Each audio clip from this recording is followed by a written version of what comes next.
You join me at a tremendously exciting moment.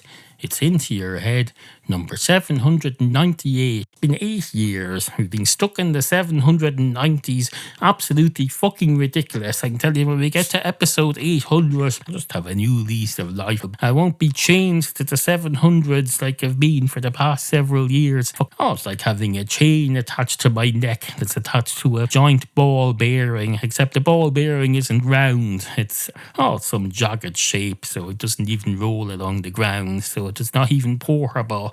It just locks you. It's not attached to the ground or anything. It's just immobile because of its shape. It's not shaped like a wheel or a sphere or anything. Although it'd probably be even worse if it were shaped like a sphere. I suppose it could roll around all over the place and drag you with it. It mightn't be ideal. It might be suboptimal, I suppose. So no, if you're going to have a chain attached around your neck, such as, for example, the recent numbering of your podcast that's been in the 790s for so many years, you want to have it in the form of a non-spherical, non-wheel-shaped rock that it's attached to. Or do you? I don't know. I suppose you could get it. A fair way to do that, I suppose. If you're chaining someone to a big rock as a punishment, I suppose the fair way to do that would have some way where it's a limited amount of punishment, just like a jail sentence is. So you'd have a set weight of rock, and once you drag it around for long enough, or you become fit enough, or you lose enough weight, you're able to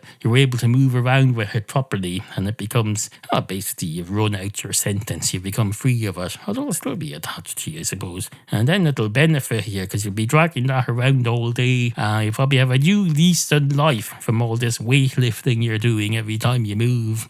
That seems unfair now, because if you're being punished for some crime, you get this thing attached to you that's going to transform your health and make you extremely fit. That seems unfair that you should get that. When you're a criminal, you're supposed to be being punished.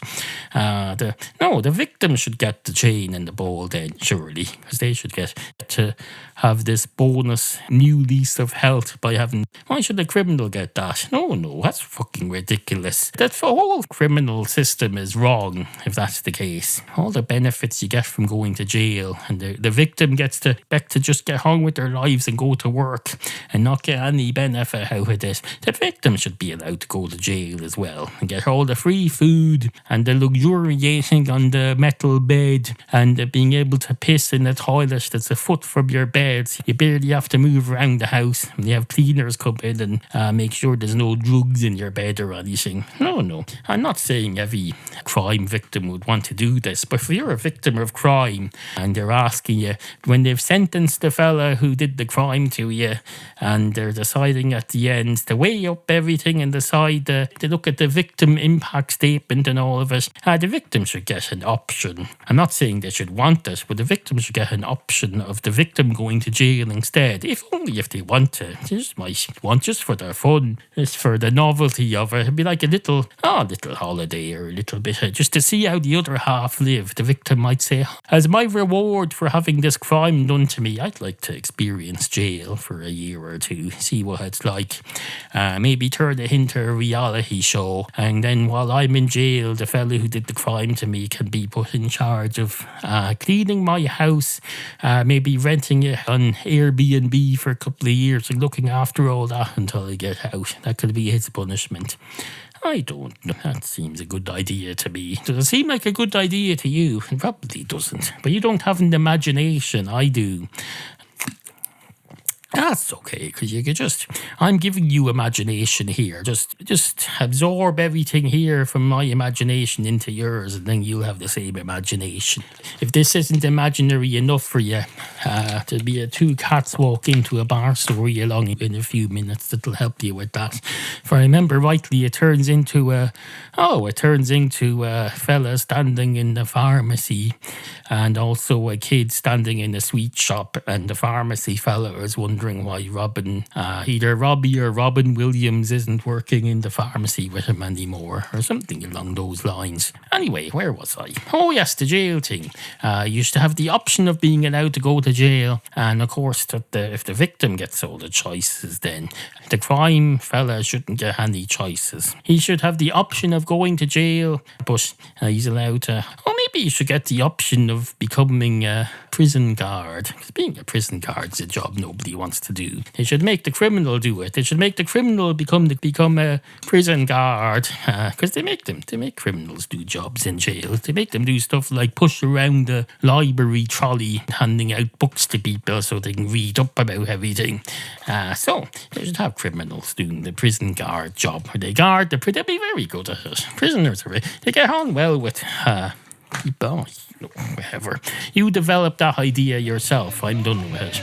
Anyway, on with the show. Into your head, monkey nuts. That's what they call them. Big steaming piles of monkey nuts. Into your head. Two cats walk into a bar. One of the cats goes straight up to the bar counter and says, "Hello, can I have a pint of your finest milk, please?" And the man behind the bar says, "We don't sell milk in pints. I sell you a portion of milk, but I tell you, you can be damn sure to Christ as hell that it won't be a pint. We don't sell milk in pints. We're not the milk truck. We sell milk in the same quantities in which we sell Coca-Cola. Be somewhere along the lines of 220 millilitres, although most of that will be ice. We put it in a tiny glass. If you're lucky, we'll give you a glass bottle and then dispense some of the Coke into the glass. So it looks like you've got a little glass of Coke here, and then when that's finished, you can refill it from your glass. So it'll look like you're getting more. But it won't really. It won't look like anything of the sort. You'll just enjoy the novelty of having something out of a glass bottle for the first time in 30 years. For some reason, the only place you can get Coke in a glass bottle is in a fucking pub. And they take the cork off for you first. So you're a child. You're not allowed to have control of the cork of the bottle. You're not allowed to open it yourself. When I was a child, you used to be able to buy glass bottles of cola. You go into the shop and you'd buy it, and then you'd walk out and get your bicycle, and then you'd get off your bicycle and go back in and say, "Could you please open this for me?" And the shopkeeper, man, this would be the highlight of his day, I can tell you. He feels like Santa Claus. He has the power to open soda bottles, as you Americans call them, for kids. Usually kids who have no other, as far as they're aware, there's no other way to open these bottles. They've no idea that they could just go home and look in the drawer and find something that they could take the lid off that bottle with quite easily. So no, they go back into the magic man in the shop, who now feels all powerful, and they say, "Could you please take the top off this bottle for me, please, if you don't mind?" And the shopkeeper says, "Certainly. Here you go, young man. Here you go. Here's an open bottle for you. In fact, I haven't opened it. I've just taken back the bottle and given you one that I opened while you were out trying to open it outside at your bicycle, because I knew you were going to come back in. I know you children and how you operate. You go out there all confident with your glass bottle of shit. I can tell you, it's not Coca-Cola either. It's some fucking stupid brand. It's Score Cola or Score Orangeade or some crap like that. Why we're selling it in glass bottles to children, I've no idea. Maybe you should sell it in plastic bottles but still have the impossible to open cork. Maybe that would help. I don't see how. One of my earliest memories is going on a school tour to Dublin and having a 500 millilitre can of Fanta Orange and not being able to open it because the fucking ring pull came off. The ring pull came off but didn't do its job while it was coming off, which was to take off the opening of the spout of the can, so you couldn't drink out of it. So I went around all day. Nearly died of thirst. It was absolutely appalling. Nearly died of thirst.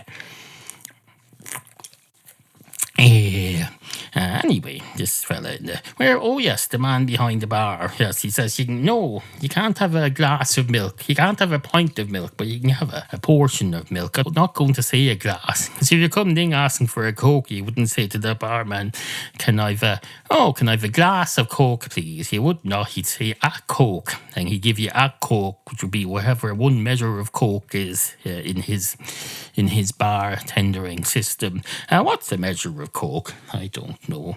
I know what you're thinking there. You're thinking, is he trying to be witty and refer to coke powder, the drug? No, I'm not. I'm not trying to refer to that. Although, if I remember rightly, you used to be able to buy, that was another thing you used to get in the sweet shops. You could get a sachet of powder you'd add water to and it would become a coke beverage. But that wasn't cocaine either. They don't sell cocaine to children. Maybe you go around selling cocaine to children, but I don't. And the people in this country don't. We're a civilized country. We don't have any of that crap. Drugs are illegal here. You're not allowed to have drugs. If you go into a hospital, they'll tell you, you need some paracetemol for that headache, but you're not allowed to have it. We don't sell paracetemol here. Try the pharmacy. Go out to the pharmacy, and then you'll go around to the pharmacy and you'll say, hello, can I have a box of your finest paracetamol here, or 2 tablets anyway? And the pharmacist will say, what's it for? And you'll say, it's for my head. There's something wrong with my head. It's sore. I think I have a cold or something. And the pharmacist will say, have you tried everything else? And you'll say, yes, I have. And the pharmacist will say, what else have you tried? And I'll say, I've tried not having a headache. And I've also tried, what am I supposed to say? I've tried Nurofen and the other thing. Although now that you mentioned it, if you're going in for paracetamol, they just give it to you. It's not a problem. When you go looking for something stronger, that's when you have to say, no, I've tried paracetamol and I've tried that other thing, that Nurofen, wherever the fuck it is. Give me something stronger. The pharmacist will say, certainly, would you like some cocaine? And you'll say, is that possible? Yes, please. And they'll say, no, it's not. I was joking. You can't fucking come in here looking for cocaine. What next? You have a fucking headache. Get over it. You're not getting anything stronger. I have a responsibility not to give you anything stronger than a cup of tea. So here's a cup of tea for you here. Now, normally they wouldn't offer you a cup of tea. Sometimes they'd offer you a glass of water if you've come in with a toothache or something, and you manage to talk them into giving you something strong.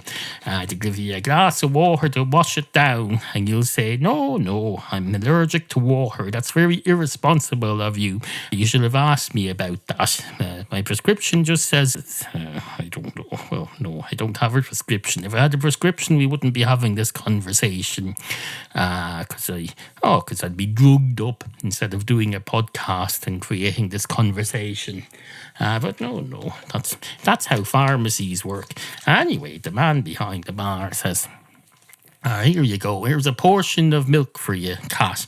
And the cat says, thank you very much. Do you mind me asking what size is a portion here? And the man behind the bar says, I don't mind you asking at all. It's 220 milligrams. It's basically one of those tiny little plastic bottles that kids buy, and slightly smaller than that, where they get smaller and smaller and smaller every day. It's like that. What's that thing that, I think it's a Disney movie or something, or Honey, I Shrunk the Kids. The kids get shrunk and then they go off. Oh no, I was thinking of a different one. There's another film. It's much better than Honey, I Shrunk the Kids. At least the first half is, because it gets a bit shit after the first half. There's a movie where there's a couple and they go off to, they decide to downsize. Like, there's a new system of downsizing where you can go through a medical procedure where they shrink you down to the size that the kids are in Honey, I Shrunk the Kids. It's a more sophisticated movie than that, supposedly. They get shrunk down to that sort of size, like the kids in Honey, I Shrunk the Kids, but then they go and live in a special development that's designed for people who've been shrunk. They can live in a tiny house in a tiny village in a tiny community, and everything's much, much cheaper because they're tidy. But then after a while, the wife gets, what happens? The man gets shrunk, but the wife backs out at the last minute or something and doesn't get shrunk.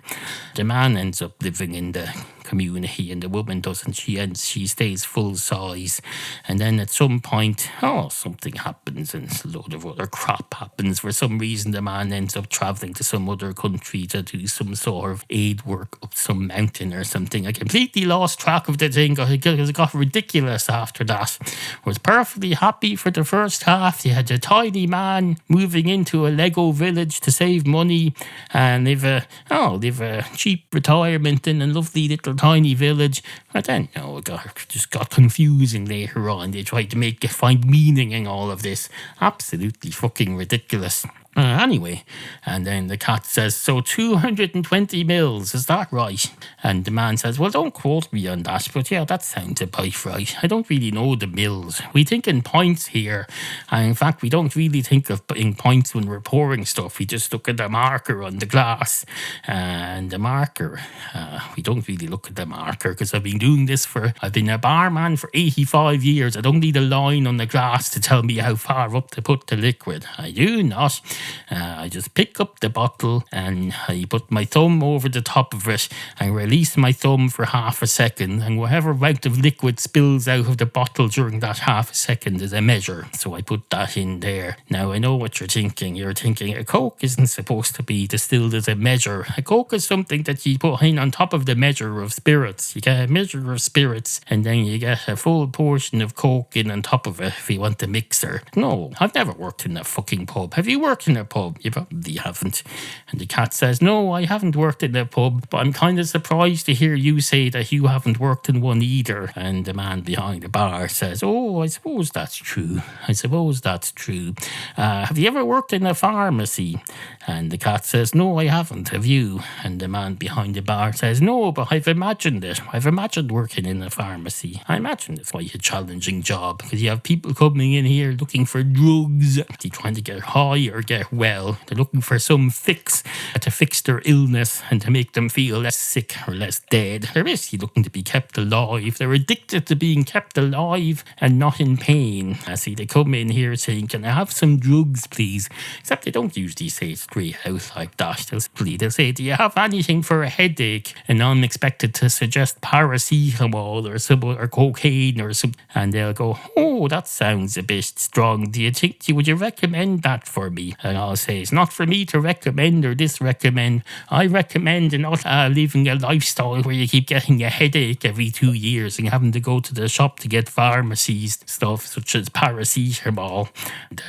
And the customer will say, oh, it's one of them pharmacists. I must make a mental note not to come in here again and go to a different one. And the man behind the pharmacist counter will say, oh, I heard that. I can hear what you're thinking out loud because you're saying it through your mouth. And you'll say, that's fine. We've no secrets here. We're having an open and honest exchange whereby you're asking me questions in the process of determining what medicine you can responsibly offer me. Perfectly fine with you hearing my thoughts, and that's why I'm saying them through my throat and my mouth and my vocal cord. Incidentally, have you got anything for an overactive vocal cord? Perhaps some drugs of some kind? And the pharmacist will say, well, the first thing I would do is shut up. I would shut your stupid, ugly face. And the customer will say, I beg your pardon? And the pharmacist will say, oh, I'm sorry, did I not say that loudly enough? I said, first of all, I would shut my stupid, ugly face. Except it wouldn't be my face, it would be your face. I'm imagining if I was you and I wanted a fix, I'd shut my stupid, ugly face. And the customer will say, why am I being referred to as a customer in this situation? I'm obviously not going to leave here with any drugs of any kind. For one thing, he's probably not going to give me anything. And for another, even if he did, I wouldn't darken his doorstep with my custom. Unless he offers me something strong, in which case I'm fine. I'm happy to be insulted and called a stupid ugly face by this fella. It'll be almost worth it. I wonder, can I get some codeine off him? And the man behind the counter says, you're still saying it out loud through your stupid ugly face. Would you like some codeine? And the customer will say, oh, I'm a customer again now. Yes, please, I'll have some codeine. Do you have the type that melts into... I'm too tired to swallow a pill. Do you have the type you mix in with your drink? With your glass of Coke or your glass of milk? What did they call it? You know, the one that kind of melts away into a drink and fizzes away and then you drink it. And the pharmacist will say, you do know you're still talking to your big fat ugly face. And you'll say, oh, you didn't say fat the first time. You said stupid ugly face. Have you changed your description of me now for some reason? And the pharmacist will say, yes, I have. Because you're probably, not only are you guzzling down these drugs, you're adding them to a glass of Coke or milk or something to add extra calories into it. So hence my embellishing my insult to add the word fat into it. And the customer will say, okay, I've had enough of this. I've had enough of this. I'm going off now. I'm going to go off and go somewhere else. And I'm going to report this to the Better Business Bureau. The thing I've heard of the Better Business Bureau, an American thing, but this podcast is international, so I'm sure I can report anything that happens on here to an American thing, because the internet is available in America, isn't it? I believe it is. Is the internet available in America? And pharmacist says, I've no idea. I don't know anything about the internet. I don't need internet when you have a pharmacy where you can bring in all your photographic films and have them printed by a fellow who looks like Robin Williams. Or is it Robbie Williams or Robin Williams? I can never remember. Which was the one who's dead, who played a psychotic photograph developer in a pharmacy? Oh, that was Robin Williams. We have one of them at the other end of the pharmacy, and you can come in here with your photographs and get them developed and printed onto paper. And because of that, nobody who goes to a pharmacy has any need for the internet or any kind of digital devices. You can do it all here. You take your photographs, you get a disposable camera, you bring it in here and we print them. At least I think that's what we do. That's what we used to do. I haven't spoken to the photographer fella in about 10 years. I assume that's still what he's doing. Maybe I should have a look and check that out. Now that I think about it, I don't remember seeing anything in the accounts about us making money out of developing photographs lately. I wonder what he does all day. Maybe he doesn't exist. Maybe I'm just imagining it. Maybe I'm thinking of that character that Robin Williams played in that film, and he doesn't work here in my pharmacy at all. I've just imagined it all. Suppose that's possible. Maybe I take too many drugs. Has that ever occurred to me? Or maybe I take too few. Has that ever occurred to me either? I don't know. It's not really for me to say as the pharmacist. I should consult with another pharmacist about stuff like that. If you're a medical person and you need medical advice, you shouldn't be giving it to yourself. You have to go and consult someone else and see what they think. Maybe I should consult the customer. Customer, what do you think? And the customer will say, are you going to give me my fucking drugs or not? And the pharmacist will say, well, that depends on what you tell me. Do you think I should have some drugs? Would you be willing to prescribe them to me? And the customer will say, certainly. I'll prescribe to you half of whatever you prescribe to me. And the pharmacist will say, is that not illegal? And the customer will say, well, you're the expert. I don't know. I'm only going by what you say. You're the expert advisor here. You know everything. You seem to know everything. You know all about the movies, and you know all about the internet that apparently you think there's no need for, and you know all about either Robbie Williams or Robin Williams, whichever it is. Which is the one who's the actor and comedian who's dead, and which is the one who's in the British boy band. I think that's Robbie Williams, is it? And then that's fucking ridiculous. Can they not have different names? I found out that you mentioned it. In fact, they do have different names, but can they not have more different names? Like, distinguish them properly. You don't need a Robin and a Robbie in pretty much the same industry. And the pharmacist butts in and says, excuse me, I would argue that the American stand-up comedy industry and the American TV sitcom industry of the 1970s and the Hollywood movie industry are not part of the same industry as the British boy band industry of the 1990s. I would argue that if I had enough information with which to argue with it, and if I was into debating. I'm not really into debating. Maybe so. Maybe I should join a debating society. Be something to do that might help me with these conversations I have with my customers. Anyway, are we supposed to be doing I think we are. We're supposed to be still having the cat getting the pint of milk off the barman, except he got a portion of milk instead. There wasn't a pint. Oh, we are. And somehow we got on to a pharmacist. I think the pharmacist is more interesting, to be honest. It was just a bit of a disorganized story. Anyway, on with the show.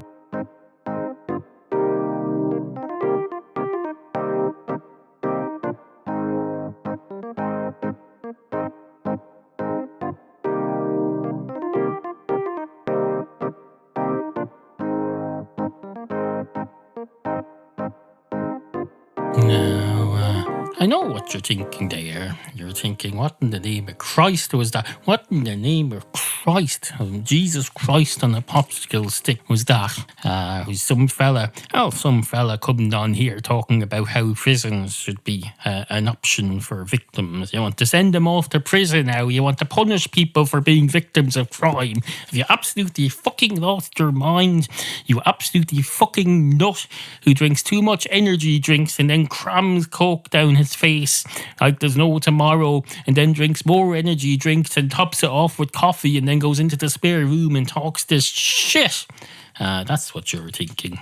And you'd be largely right about that. That's fair. That's fair. I can handle that criticism, although I don't take it as criticism. I take it as a compliment. I'm doing a rather unique podcast here, whereby I talk shit using the power of own brand energy drinks. Although today, I must say, I've had a proper Monster energy drink. In fact, not only was it a Monster energy drink, there was one of the fancier extreme Monster energy drinks that's designed for people who want their drink to taste nice. I didn't really enjoy it very much. I don't need my energy drinks to taste nice. I just need them to provide me with the fuel to talk shit on my podcast for an hour or so. So no, don't really care about that. I can never figure out, is a Monster energy drink that comes in the big 500 milliliter can, has that got the same amount of energy as the 250 milliliter Red Bull? Because I can never figure that out. They've even more complicated it lately because they have 3 different sizes of Red Bull now. I've no idea if they're all just the same amount but with more liquid. Is it just more condensed or less condensed? I don't know. I suppose I could probably figure it out by looking it up, reading the instructions and the ingredients and figuring it out. Maybe get a calculator if necessary. But no, I'm not going to do that. That would be a waste of the energy. The whole point of drinking these drinks is to give me the energy to do this, not to give me the energy to read their fucking ingredients on the energy drink. That would be ludicrous. That would be like a vicious circle. You pour the stuff down your throat, then you get the stimulation in your brain that enables you to spend ages researching what you've just drunk, and then you wear yourself out, so you go to sleep and then you drink more the next morning and see if you can get started all over again. That's no way to run a podcast as far as I'm concerned. And you may think, what do you know about running a podcast? Well, I ran one for 10 years and then I shut one down for 7 years and now I'm running one again. It's year 18, if I remember rightly, of this shit. So don't tell me I don't know how to run a podcast. I know how to run a podcast. I just have chosen not to for the last 3/4 of a decade. Well, it's all coming back to life now. It's all coming back to life. We're back with this shit. It's going to be I'm going to do this for another 20 years now. It's going to be everywhere. There's going to be no avoiding it. You won't be able to avoid it anywhere. Oh, I just registered IntoYourHead.ie now, so you can, if you go around saying there's no Irish podcasts, well, this is one. And to prove I got an IE, you can get an IE at the end of your address now. When you go to register, they'll say, this isn't a very good segment. Sorry, me. I'll probably edit this out at least, if not the whole segment. But just in case I don't, I'll allow myself to have a little break here while continuing to record, just in case it takes off again into something, because you never know. I give up on some of these segments far too early and then I regret it. I think I could have said something. I could have rescued that monologue and got it back into something. I could have gone on about how I should probably have a rescue. Bollocks. I'm probably not going to rescue this now that I think about it. Well, we have a song. That's what we do. We'll have a song. The first song I ever learned when I was 4 in school. Come with me, come to the zoo. There's something to do. We'll see all the monkeys and spiders and donkeys and something and elephants too. The zoo, the wonderful zoo. There's something, the zoo, the zoological gardens. I've never heard that song again in my life. I was taught it in school at the age of 4. Never heard it anywhere. Can't find it anywhere on the internet, so it may not even exist. And the bit at the end where I go the zoological gardens, I'm pretty sure that wasn't part of it. I'm pretty sure that was something a sibling of mine used to add on at the end if I performed it at home.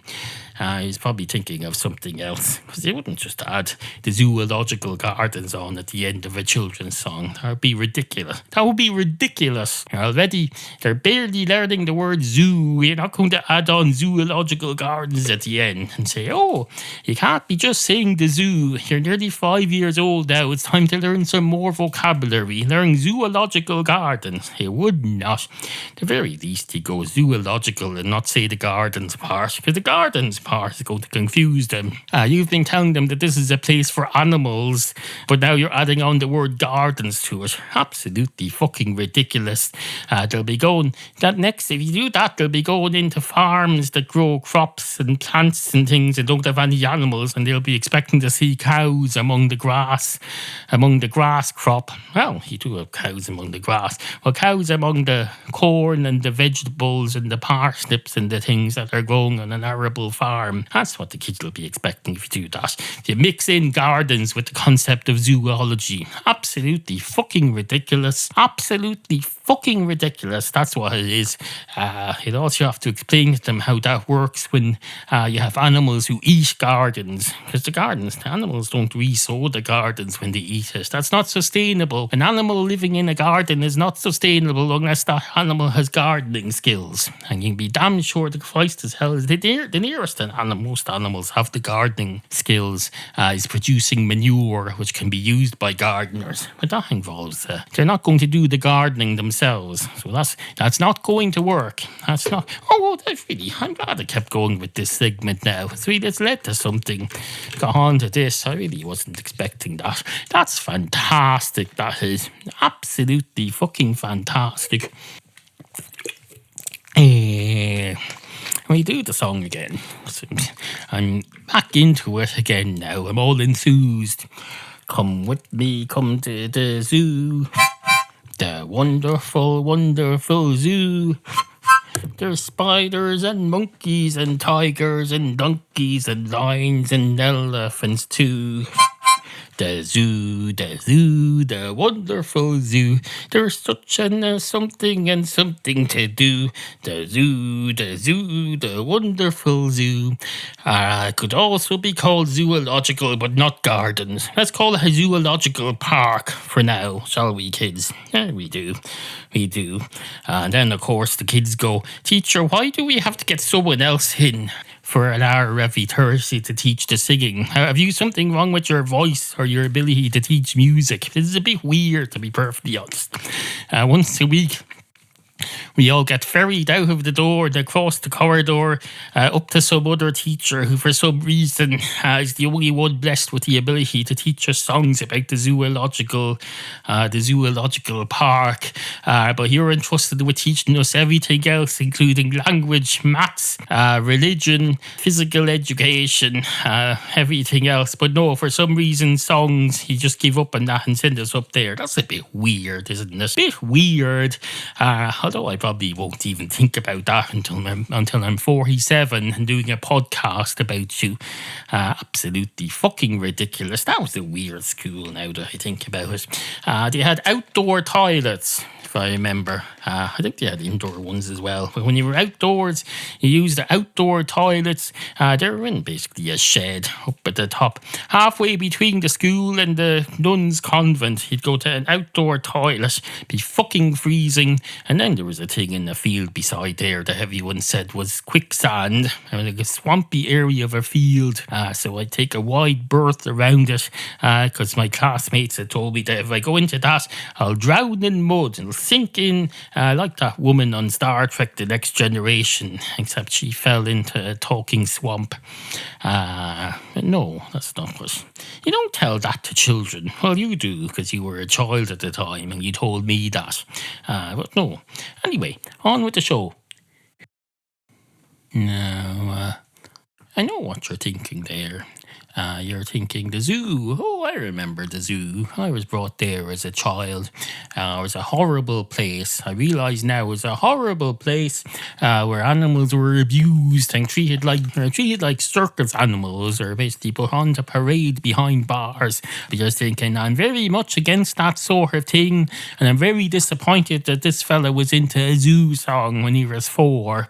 If he was that much into zoos when he was 4, can you imagine how much more he is into it now? If he started that early. They started him early. They start him almost as early as they start circus freaks, because circus freaks, they start them off as children. The Elephant Man, he's probably started when he was about 5. They put him in a circus when he was about 5, and they said, best thing you can do for your career, young man, develop a face that looks like an elephant. So they put him in. They put him in with the elephants, and they said, we're going to bring you to the zoo every week now, every Sunday ad nauseum, and hope it rubs off on you a little, and you'll become an elephant. Not a full-fledged elephant, an elephant man. If you just become an elephant, then you'll just be another circus animal. That won't be.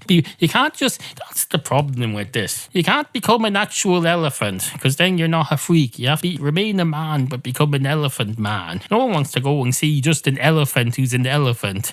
No. I suppose you could see an elephant who was born as an elephant, but somehow had human features onto them. That would be more a thing for if you were creating circus acts that animals want to go to see. So the animals would go to see an elephant who's developing the characteristics of a human. That would be more of a man-elephant than an elephant-man, though. So if you're doing that, call it a man-elephant, so we don't get confused. What we're talking about here is an elephant man.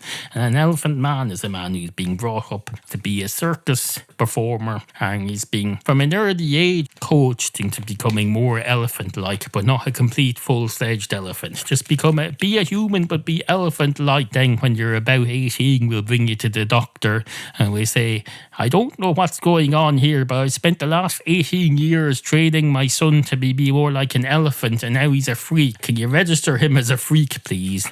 And the doctor, if you get unlucky, you'll get a doctor like the one who's in that film, Anthony Hopkins. You'll get a nice, caring, sympathetic doctor who befriends the young man and tries to help him be more human. So make sure you don't get a doctor like that. You want your children to be a proper elephant freak performer. Although I suppose you get them to do that. You get the Anthony Hopkins type in. Pretend you didn't raise the kid to be elephant-like, that he just happened naturally, and then bring him to the nice, gentle Anthony Hopkins type doctor and say, please, please, please, can you help my son be human again? And then for the rest of his life, your son will be led around by Anthony Hopkins, and you'll be treating him like a gentleman, like he does in the movie, and you could probably sell the movie rights for that and make a bit of money out of it that way, instead of making money out of your son being a circus freak, which you've trained him to be. So I suppose you could argue, if you spend your child's upbringing teaching him how to be a circus freak, but then bring him to Anthony Hopkins' doctor character who's sympathetic and turns him away from being an animal freak, you've done your child a great favour, because if you hadn't bred him to be a circus freak, he'd never have had that experience with the Anthony Hopkins doctor. That's what I got from that movie anyway. I hope you know which movie I'm talking about. The Elephant Man movie. The old Elephant Man movie with John something as the Elephant Man and Anthony Hopkins as this doctor who meets the Elephant Man and starts treating him like a proper human being when everyone else is being a cunt to him. That's very nice of him. Although a bit hypocritical, because the same Anthony Hopkins goes off then and plays Hannibal, who goes around eating people. He goes around eating people for no good reason. Well, I don't know, to be fair, a lot of the people he eats are criminals, if I remember rightly. I think so anyway. And he serves them up nicely with a nice Chianti. I've yet to meet a nice Chianti. They all look like shit to me. Why would you want a Chianti? Is it some sort of a wine? I think it probably is. But all wines look the same. When you pour them into a glass and have a look at them, the best way to examine a wine is to pour into a clear container, like a glass bowl or a fish tank or a glass, and just look at it. No, don't be pouring it into your mouth and swishing it about, because that just damages it. Once you've sampled the wine by pouring it into your mouth and swishing it around and spitting it out, that degrades it. It becomes undrinkable. Well, you can drink it yourself, but you can't give it to other people. You can't tell people, this wine is fantastic. fantastic. I've just tried it and spit it out back into the bottle. Would you like a sip of it? No. People who do that and they think they're civilized, they're not civilized at all. They're no more civilized than Anthony Hopkins, who's standing there in his suit, cutting into the fella's brains and serving it up on a plate like it's a bit of steak. No. That's no way to live. Sample your wine at the same time that the person who you're serving the wine is, your guest is sampling it. Don't sample it earlier. You open up the bottle and say, let's see what this stuff is like. I've no idea what it's going to be like because I haven't sampled it yet, because I don't pre-tube my guests' food or pre-drink their beverages. I open it up. The first time this wine sees the light of day is when I open it here in front of you, so you can witness that no one else has drunk it first. And then I pour a bit into your glass and a bit into mine, and we'll all have a sip of it, and then we'll decide whether it's nice or not. I suppose that would be a situation where it would be appropriate to spend a while reading the label before you sample something. To be fair, wasn't I talking about reading the label earlier or in a future segment? I think so. It might be a future segment now that I think about it. But I was saying something about reading the label. I think it was on the energy drinks. Oh yes, two wine connoisseurs walk into a bar. One of the wine connoisseurs goes straight up to the bar counter and says, hello, can I have a pint of your finest Guinness, please? And the man behind the bar says, excuse me, this is not a wine bar. The wine connoisseur says, sure, I know that. That's why I asked for a pint of Guinness. Is that a problem? And the man behind the bar says, yes, it is a problem. You're going around claiming to be a wine connoisseur and you're going to sample my Guinness and you're going to tell everyone that it's shit because it doesn't have a nice floral bouquet or something. You're going to go around diminishing me and my business and telling everyone how shit it is. And the wine connoisseur says, I think you've misunderstood. Well, I am a wine connoisseur. Firstly, I also enjoy a pint of Guinness.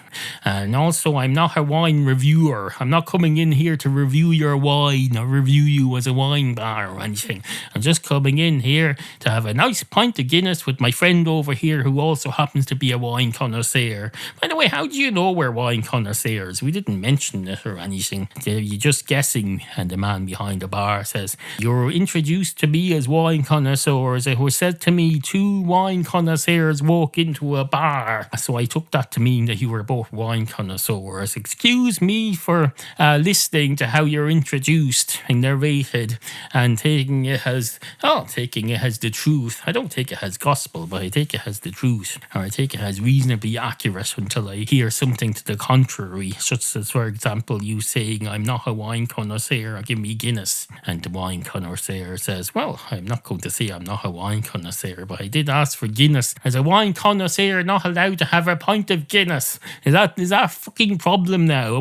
You can't be a wine connoisseur and enjoy a pint of fucking Guinness. Well, I'm certainly not going to enjoy this one now, because you put me in a bad mood. You'd be damn sure to Christ as hell that you're lucky I'm not a wine reviewer, because I'd be giving you a terrible review now. I wouldn't be reviewing your wine, I'd be reviewing your Guinness. I'd say, I didn't enjoy this Guinness at all. And I think what I've learned from this is that it's not about the actual Guinness itself, it's about the atmosphere and the mood that the hotelier or wherever you call the pub landlord puts you in with his absolute piffle coming in here, giving out to me because I have the cheek to be a wine connoisseur who comes in looking for a pint of Guinness. I mean, what next? Is it too much to ask that I go into a fucking bar and get a pint of Guinness and just be sold a pint of Guinness and then shut up and go and sit down with my friend and drink it? Is that too much to ask? And the man behind the bar says, as a matter of fact, it is, because that wouldn't be much of a story. You can't be having a story on a podcast where it goes 2 wine connoisseurs go into a bar to get a pint of Guinness each and they sit down and an uneventful night is had by all. How would that be of any use to anybody? And the wine connoisseur says, I suppose you have a point there. Except you don't, because I'm not coming in here to be a part of some story. I'm just coming in here to relax.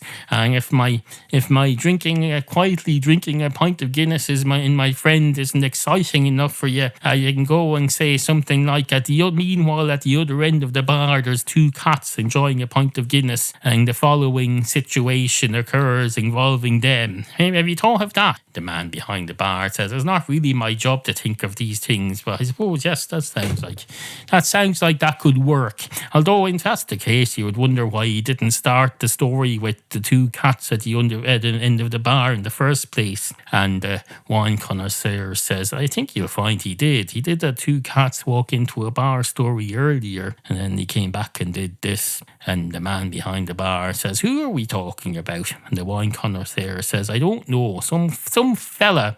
We're in the midst of something now here, and some fella in a thing in the podcast. I don't know what in the name of Christ is going on, but it's ruining my night, I can tell you. It's ruining my night. I hope he edits this out. Well, except the bit where I say it's ruining my night. I hope he leaves that in, and you just hear the beginning of the podcast, and then me being quoted as saying, this is ruining my night, and then it's the end. And then he has the closing music.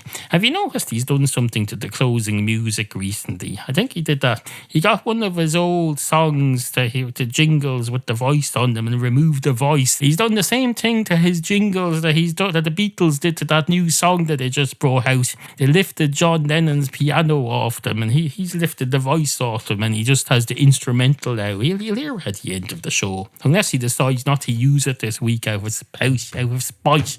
I don't know. But that song he goes at the end used to be a voice on it going do do do do matchstick cats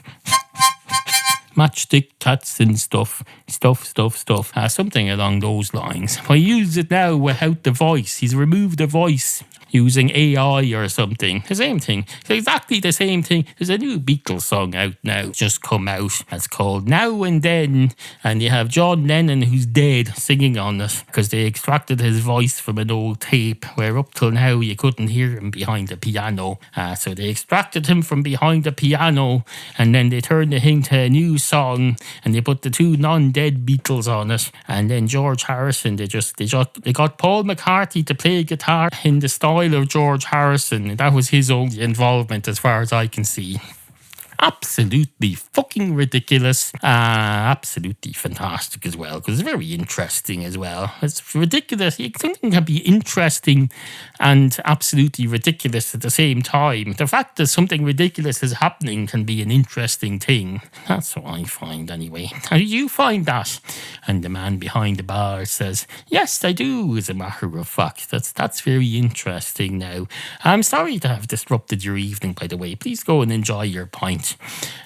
Meanwhile, at the other end of the bar, there's two cats sitting there. Well, one of them is sitting at the bar, and the other one is down at his table, because he's the one who never goes up to the bar.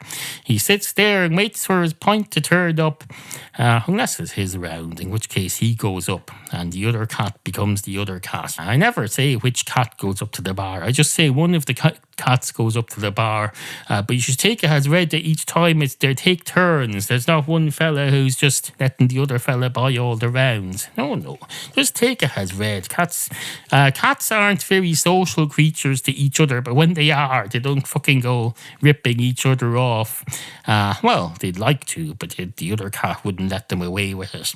If you're buying rounds with a cat, you can be damn sure the Christ is hell that if you try to be full any funny business and cheat him out of his round, he's not going to let you away with it. So you can be damn sure the hell is Christ is that. Anyway, on with the show. Or else, anyway, good morning.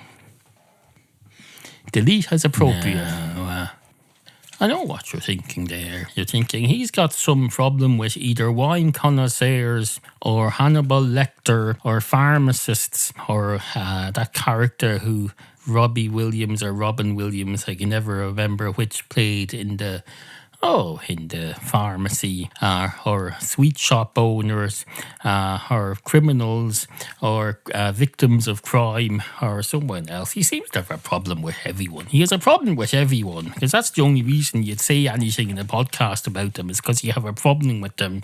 That's what you think. You think anyone who says anything is bringing up a problem. No, I can bring things up without having a problem with them. I've got nothing against Hannibal Lecter. Absolutely not. nothing. He's a perfectly decent man. Nothing against criminals or their victims. I have nothing against the men who own sweet shops who used to take the top off the hard-to-open glass bottles for their customers.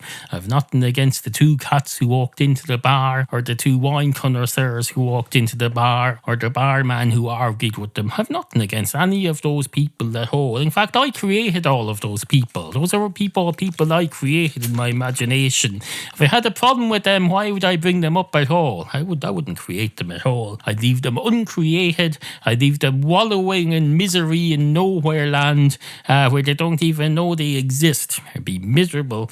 I'd be confined to the pits of nothingness. Although that probably wouldn't cause them any distress at all.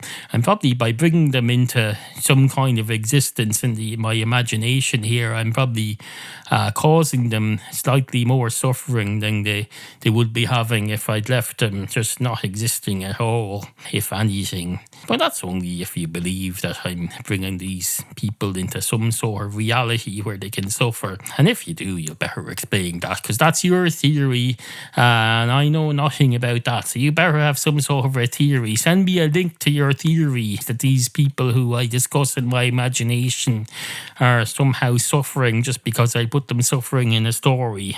Tell that to me now. You probably can't. You're probably some sort of a philosopher who's also a theologian, who's also a scientist, and you probably read something that says if a cat farts at the other end. Oh no, that doesn't. It's not the cat farting, isn't it? A different thing. That's irrelevant. Forget I said that. But no, you're probably thinking. Oh, you're probably thinking nothing. You're thinking nothing because you're out in nowhere land there. You don't even exist. You're just existing in my imagination. So while you're in my imagination, you may as well at least experience some suffering. So here's imagine yourself with a chain attached to you, and it's attached to a boulder, and you're carrying it around for years as part of your prison sentence. But you're losing loads of weight. But you lose so much weight that you fade away to nothing, and then you're just gone. So it's like a death sentence, except you're more effort involved. So imagine that. How's that for imagining suffering on an imaginary person? Now you might say to that, you say, oh, that doesn't affect me at all. I'm perfectly fine. Well, I know that. I'm talking about the imaginary person with the stone attached to them. You're arguing that they're suffering. Well, you're not. But I'm claiming that I know what you're thinking, and that what you're thinking is that these imaginary people who I talk about are suffering because of me. That's what you're claiming, or is it? Or that's what I'm claiming, that you're claiming that, but you're not really, I suppose. But I don't know. So does that mean you're the imaginary person then? I don't know. I don't know. Do a fucking thesis about it and let me know. I have to say, I find this concept hard to deal with. It's a load of bollocks. That's what it is. I think that's my problem with it. The fact that it's a load of bollocks. I think that's what's problematic about it. Oh, look. There's some silence. Isn't that great? Isn't silence great? Listen to that. Absolutely fucking fantastic. Nothing but silence. And where would you get it except here on Into Your Head podcast? You tune in here for this. Here's a bit more of it. Look. Absolutely fucking fantastic. And you can't have that. You might think you can create silence on your own, but you can't. In order for there to be silence, there has to be absence of silence first. And I'm creating the absence of silence here, so you can have the silence that follows here. If I let the silence go on too long, you see, then it just becomes nothing. It becomes meaningless. It's like having a pathway that you designate, a walkway through the Wicklow Mountains, and you say, this is a walkway through the Wicklow Mountains, but you can't just say the walkway is the whole width of the mountains. No, you have to define where it is. It's between, that's the left side of it, and that's the right side, and that's the trail that you walk along. So that's the walkway. You can't say the whole island is the walkway, because then it's not defined. It's the same with silence. There's nothing. You have to have something surrounding the silence, such as this. Here's something you can have surrounding the silence. For example, and then you have the silence now, like this. And then you have a barrier at the other end of the silence like this. You've noticed the barrier in before and after the silence are slightly different. Well, that's because that's like if the silence is, say, for example, the Irish Sea. You leave one shore and that's Ireland, and then you reach the other shore and that's at the coast of Wales in the United Kingdom, and that's slightly different. See, it's a different noise at the other end. So you start off, say, for example, you're going to America. If you're going to swim across the Atlantic to America, if you go down to Limerick or somewhere, you jump in the Shannon estuary, for example. So the noise there before if you're representing the coast that you're leaving as the noise, and the swimming across the sea part has the silence, and then arriving at America as the noise, that's the barrier at the other end. So then you jump into the Shannon here, and you'd represent that with the following noise. I don't know if that's accurate. I've never been to Limerick. I've been down to County Clare, and I've been on a boat there, but I've never been to Limerick. So sorry if it's not accurate. And then anyway, you'd be swimming across the Atlantic there for several weeks, and that would be represented by the following silence. Like so. And of course the thing with silence is there has to be noise in front and behind, or else there's no silence, or else the silence doesn't exist if there isn't something before and after it for the silence to exist behind. So when you get to the coast of wherever you get Newfoundland or something, you'd have that would be represented by the following noise. Boo! That's the noise there. My mother did that once. My late mother, who passed away recently, in the 1950s or 60s, she went to live in Boston for a while. But when she emigrated, she went over on a boat. It took about 10 days. So she got into the sea. She didn't swim. She got into a ship, and they went over across the sea for days and days and days. It was like the Titanic or something, except there was all poor people, as I understand it. And then they got to Newfoundland, and from what's claimed to me, she spent a weekend there having shore leave or something, and then they went on to Boston. I don't exactly know how that works, but you'd have to. The noise would be a good way to represent that. You see, the noise would probably be being different in those days. That was like 50 or 60 years ago. So presumably she got on a boat somewhere, possibly down near Shannon as well. I don't know, or maybe Cork or somewhere. You get into the boat there, so you'd have the following noise to segregate that part of the sea. You go. So that would be leaving the coast and getting onto the boat. And then you'd have the 14 days of silence, and then the silence again. Silence doesn't exist unless there's noise before or after it to cause the silence. So you'd get to Newfoundland, and then you'd have the... Now, I don't know. I'm not really sure what happened when she get to Newfoundland, but the family mythology is that she had a break there for a couple of days, and then either got back onto the ship for a few more days or travelled somehow else and ended up in Boston for a year. I don't know. And then came back on the plane because you become a millionaire from working in one of your hospitals over there or something. Anyway, that's how that works. So that's how silence works. There's no silence without noise at each end. There's no sea without a coast at each end. There's no rain without sunshine at each end. There's no sunshine without clouds at each end. Well, that's not necessarily true. Mars could have sunshine all day and no clouds, I suppose. But does it? I have no idea, and I'm not going to look it up right now any more than I'm going to research wines or research the ingredients on a can of Red Bull. No, I've got better things to do. I have to edit this crap for a start. It's probably going to take the next 2 days. Anyway, on with the end of the show, or whatever comes next.